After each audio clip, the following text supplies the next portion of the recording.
सुदूरपश्चिम प्रदेशमा पर्ने एक हिमाली जिल्ला हो बाजुरा र यहाँका मध्य पहाडी, उच्च पहाडी र हिमाली भूभागहरूको सङ्गम हो हिमाली गाउँपालिका।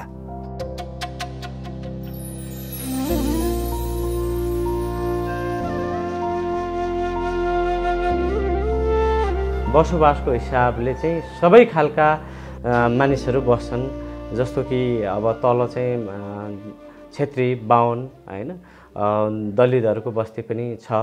त्यस्तै गरी यो ठकुरीहरूको जाति बस्ती पनि बस्छन् भने माथिल्लो क्षेत्रमा चाहिँ जनजातिहरू बस्नुहुन्छ। भौगोलिक हिसाबले यो गाउँपालिका बाजुराकै सबैभन्दा ठूलो स्थानीय तह हो। खेतीयोग्य जमिन असाध्यै कम भएको, 25 देखि 30% मात्र खेतीयोग्य जमिन भएको, अरू पुरै डाँडा काँडा जङ्गलले ढाकिएको गाउँपालिका र धेरै हिमाल रहेको र थोरै भाग चाहिँ यो कर्णाली नदीको छेउछाउको बेसी रहेको जमिन भएको गाउँपालिका र त्यसरी त्यही तलको भाग चाहिँ खेतीयोग्य जमिन भएको गाउँपालिका भनेर चिनिन्छ। जनसङ्ख्याको आधारले कम, भूगोलको हिसाबले ठुलो पालिका भनेर चिनिने पालिका चाहिँ हो।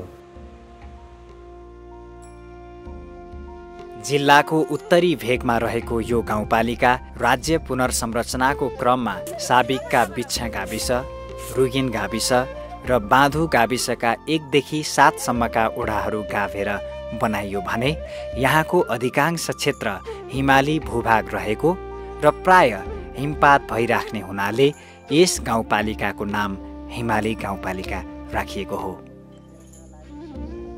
हिमाली गाउँपालिका कुल 830.33 वर्ग किलोमिटर क्षेत्रफलमा फैलिएको छ।